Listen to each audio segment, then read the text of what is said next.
Hello and welcome to the channel. So we have a special presentation today by Mark Cerny. He's announcing the PlayStation 5 Pro, which I have seen. If you haven't seen it, let's watch it together. See some of the stuff. The only thing that's kind of, I don't know, man, it's the price. It's a lot, it's a whole lot of cheddar.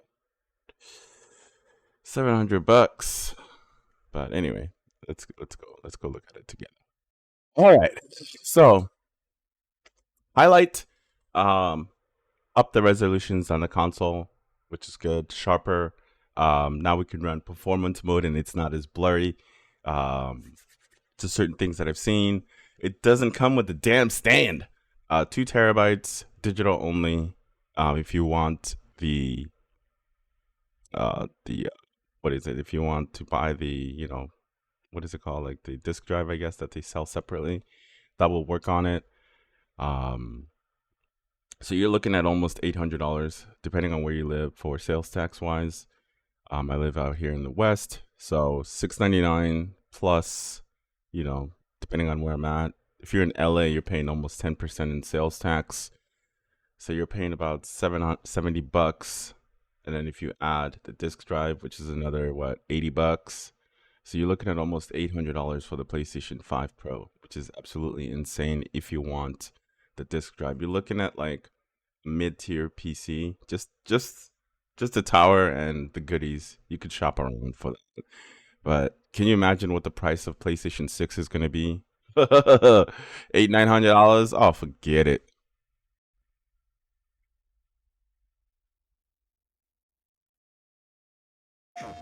Hi, I'm Mark Cerny. I'm excited to be here to talk about the newest addition to our console lineup, PlayStation 5 Pro, and how it advances gaming technology. But first, I want to take just a minute to look at what we put in the original PlayStation 5 and how it delivers an exceptional gaming experience.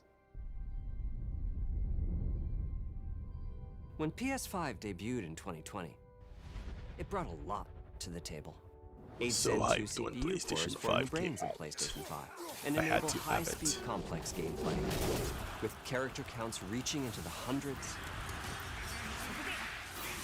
and frame rates that can be as high as 120 I'm frames gonna a lie, second. the PlayStation 5 is an amazing console. PS5 I has just a wish powerful RDNA more 2 games. I GPU, guess which that's can what render anything everybody from really intricate wants. If you're a details gamer, you to want more fantastic games. worlds with vast panoramas to explore.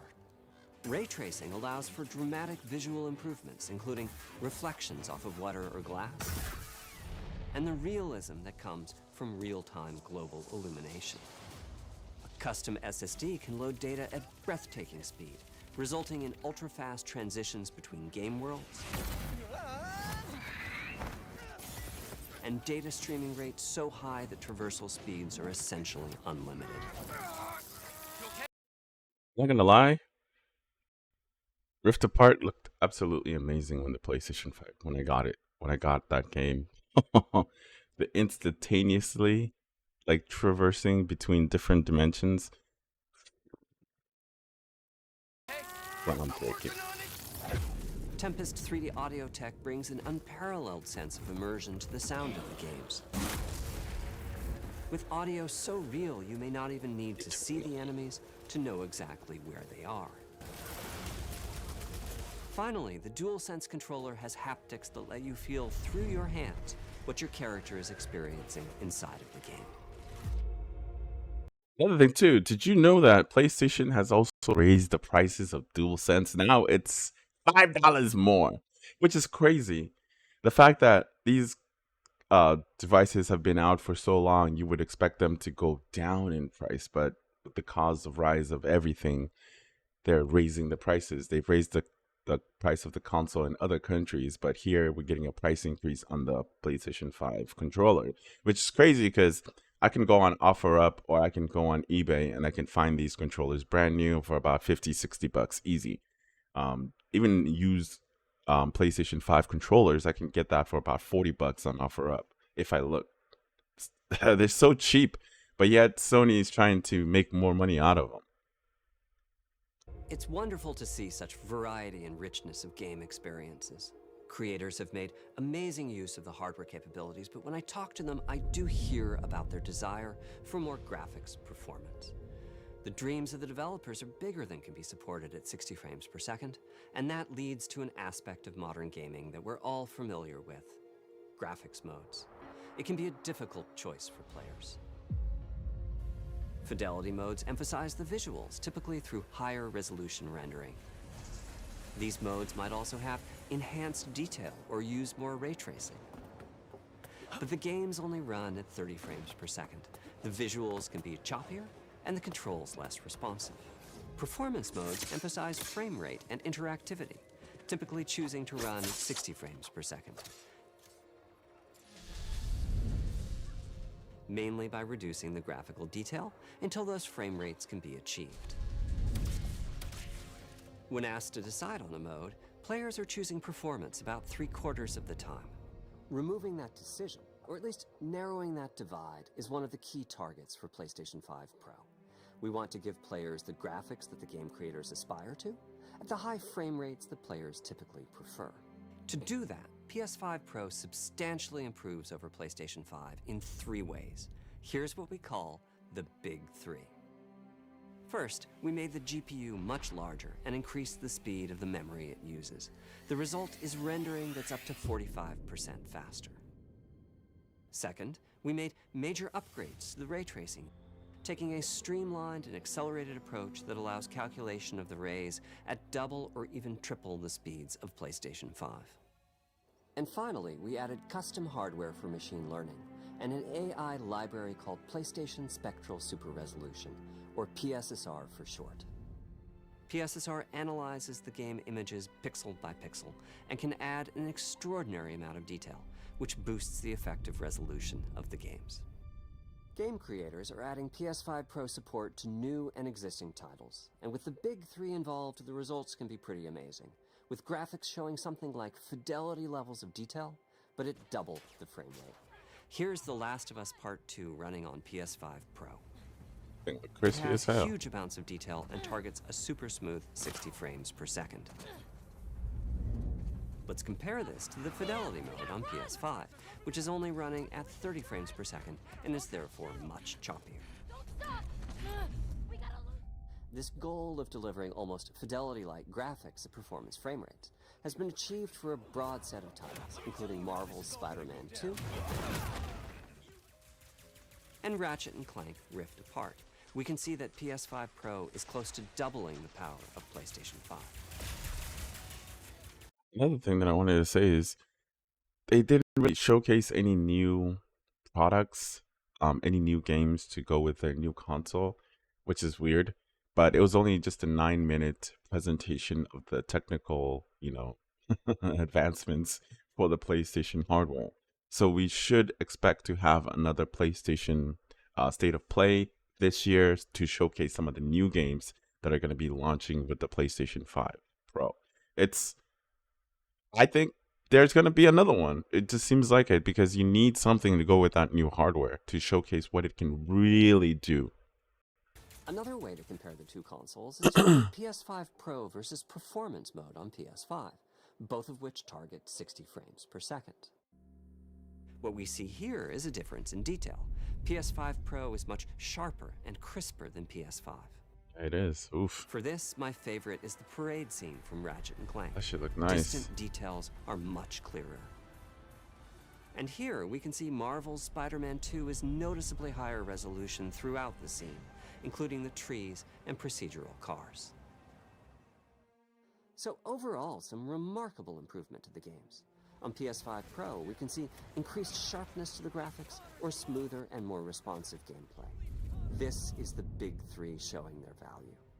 As you've been seeing, machine learning via the PSSR library is being used quite broadly to add pixel detail and boost frame rate.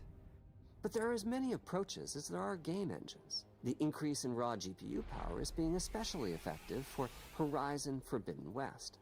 Apart from the detail boost, that extra game already graphics looked power is gorgeous, allowing though. for improvements to lighting and visual effects, as well as to the hair and the skin in cinematics. Open up, guys. Jorv's orders. Good enough for me.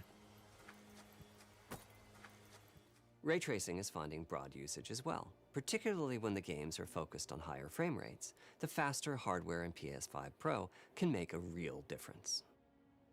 Allowing Gran Turismo 7 to add ray-traced reflections between the cars in gameplay, while continuing to support their targeted 60 frames per second.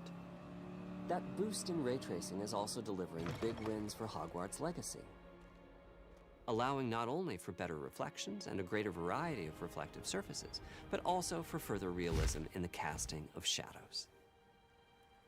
I hope you've enjoyed this run-through of the technology behind PlayStation 5 Pro.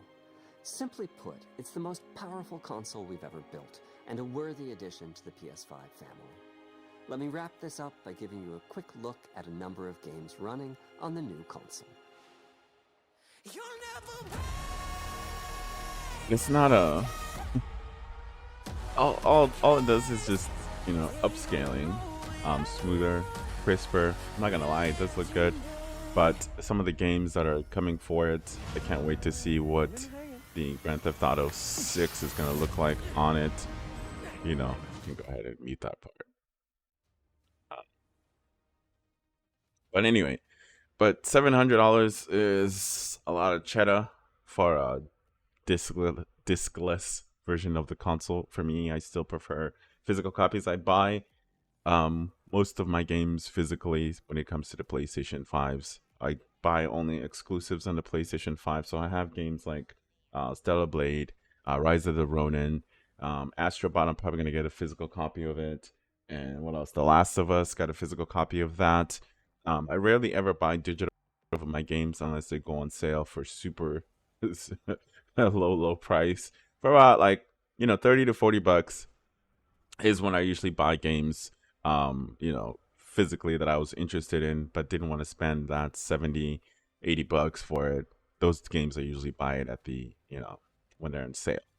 But most of the time I get the physical copy. If I'm going to get a day one physical copy of a game, you know, if it's first party for Sony, definitely going to get that. But most of the time, I usually just, you know, get my games on Xbox because that's my main console. So there you have it, $6.99, November 7th. Pre-order starts on September 26th. You're getting a 2 terabyte hard drive, which is nice. So let's do some math here. Let me just exit the screen. So I'm using this laptop per se as an example of how much money you could possibly be paying. So you got the PlayStation 5 disc drive, which goes for $79.99, and then you have the stand for another, you know, 30 bucks, and then using the $699 laptop as an example. So total, you're looking at about $885.44. Holy shit. That's a lot of money. $885 if you want a, or, you know, disc version with the stand. If you don't want the stand, then take off 30 bucks and you're still looking at about $800 over. So if this is the price we're looking at to get a disc version of the PlayStation 5 Pro, how much do you think the PlayStation 6 is going to cost? That shit is going to cost $800 easily. Oh, man. But on the positive note, everything that we heard about the PlayStation 5 Pro, it sounds good to me, but to me, it's just a little bit too expensive. Me as a consumer, I would get it, but that's just the gamer in me. But I'm just going to wait until the price drops, because eventually the price is going to drop, just like the PlayStation 5. I mean, it took a while. It took a few years because at the time we were in COVID and supplies was very scarce and everybody was playing video games. So they were buying them out like crazy and people were scalping them. But that's not the case anymore. I do feel like the prices will go down within a year or so for the PlayStation 5 Pro. You can probably snag one for, you know, $400, $500 easy if you wait and just be patient, if it's something that you want. But there's some of us that just can't wait, and we got to have it. If you got to have it, you got to have it. It's your money. You can do whatever you want with it. Let me know in the comments below what your thoughts are of the overall, you know, console, the price, what you're getting. I think 2 terabyte is a smart move. I think they should have done that with the other consoles because we're running out of space, because Call of Duty takes a bunch of fucking space. Yeah, overall, you know, and another thing too, the console is supposed to be as tall as the original PlayStation 5. So, you know, because they needed more room to fit all that big GPU in there. But yeah, I'll see you guys in the next one. Make sure to like and subscribe.